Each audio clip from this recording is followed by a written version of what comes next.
Hello दोस्तों, आज के जनसत्ता न्यूज़पेपर के एडिटोरियल पेज पर जो लेख छपा है उसका शीर्षक है आर्थिक संकटों के बीच उम्मीदें, जिसे जयंती लाल भंडारी ने लिखा है।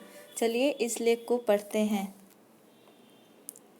देश की अर्थव्यवस्था दूसरी लहर की मार से अभी उबर भी नहीं पाई है कि तीसरी लहर का खतरा सामने खड़ा है। यह खतरा पटरी पर आती अर्थव्यवस्था के लिए फिर से चुनौती साबित हो रहा है। अभी भी उद्योग कारोबार की मुश्किलों के साथ साथ गरीबी, रोजगार और आम आदमी की घटती आमदनी संबंधी चिंताएं बता रही कि अर्थव्यवस्था कैसे गंभीर संकट से जूझ रही है। खास तौर से छोटे उद्योग धंधों और असंगठित क्षेत्र के श्रमिक वर्ग की गरीबी और रोजगार संबंधी समस्या विकराल रूप धारण कर चुकी है। अगस्त 2021 की बाजार रिपोर्टों के मुताबिक मांग की स्थिति अब भी काफ़ी कमज़ोर है। साथ ही असमान मानसूनी बारिश ने महंगाई की चिंताएं भी बढ़ा दी हैं।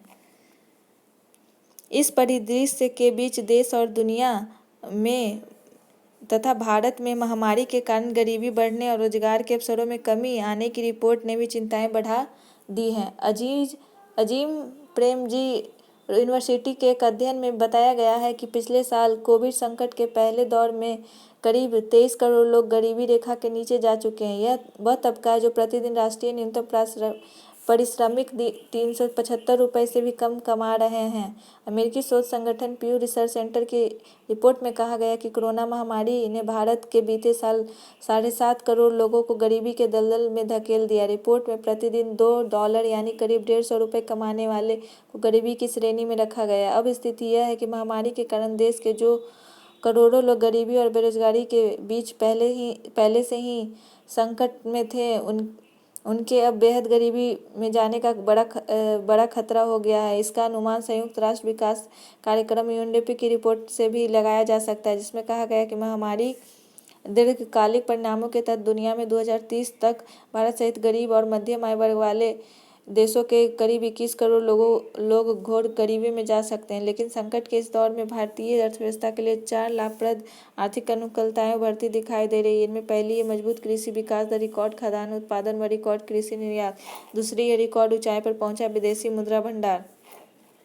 तीसरा जो मजबूत पक्ष दिखाई दे रहा है वह है प्रत्यक्ष विदेशी निवेश का रिकॉर्ड प्रवाह। और चौथी बात यह है कि तेजी से बढ़ते शेयर बाजार से उम्मीदें जग रही हैं। इसमें कोई संदेह नहीं कि देश को पिछले 1.5 साल में सबसे ज़्यादा संबल कृषि क्षेत्र से ही मिला है। इसलिए पिछले कुछ समय में सरकार ने भी कृषि क्षेत्र को उच्च प्राथमिकता में रखा है। सबसे बड़ी बात तो यह है कि कृषि क्षेत्र से निर्यात तेजी से बढ़ा है। चालू फसल वर्ष 2020-21 में खाद्यान्न की कुल पैदावार रिकॉर्ड स्तर पर पहुँचते हुए 30.86 करोड़ टन रहने का अनुमान है। यह खाद्यान्न पैदावार पिछले वर्ष की कुल पैदावार 29.75 करोड़ टन के मुकाबले अधिक है।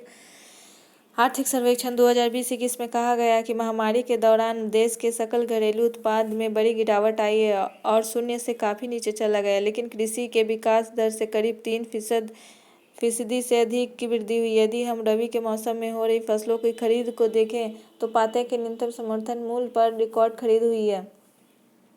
एक खास बात यह भी है कि भारतीय खाद्य निगम के मुताबिक देश में 1 अप्रैल 2021 को सरकारी गोदामों में करीब 7.72 करोड़ टन खाद्यान्न का सुरक्षित भंडार था, जो आवश्यकता से करीब 3 गुना है।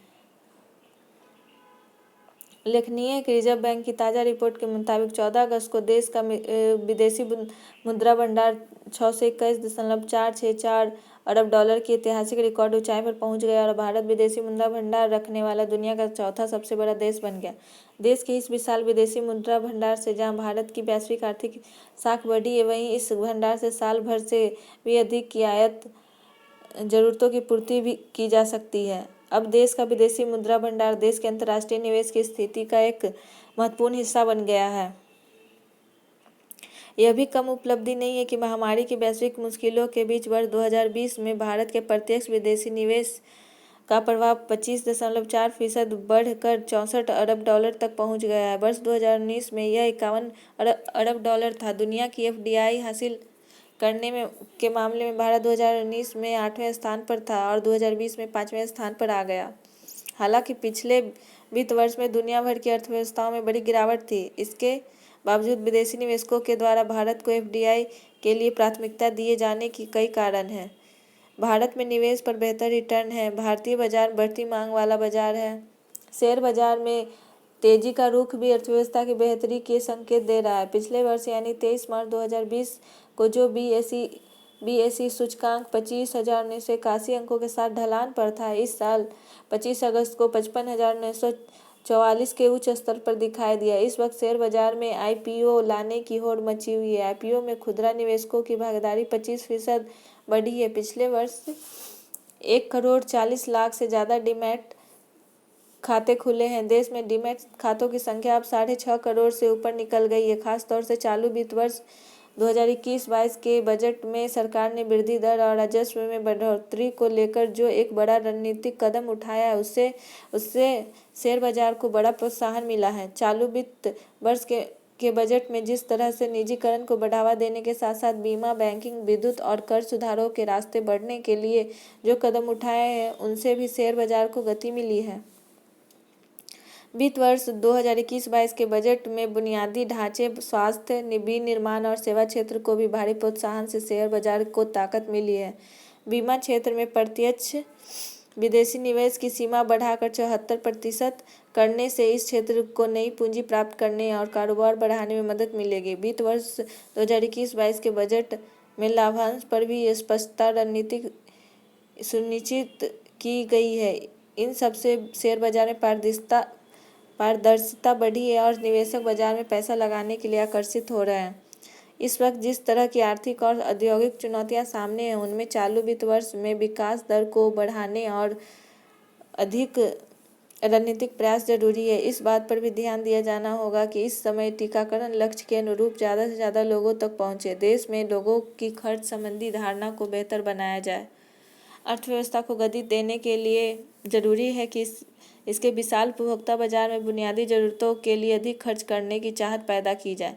सरकार द्वारा नई मांग के निर्माण हेतु लोगों की क्रय शक्ति बढ़ाने के लिए रणनीतिक रूप से कदम आगे बढ़ाए जाए। उद्योग कारोबार को गतिशील करने के लिए जीएसटी लागू होने के 4 वर्ष बाद भी जीएसटी संबंधी जो बाधाएं आ रही हैं, उन्हें दूर किया जाए, तभी अर्थव्यवस्था आगे बढ़ सकेगी। इसे सुनने के लिए बहुत बहुत धन्यवाद।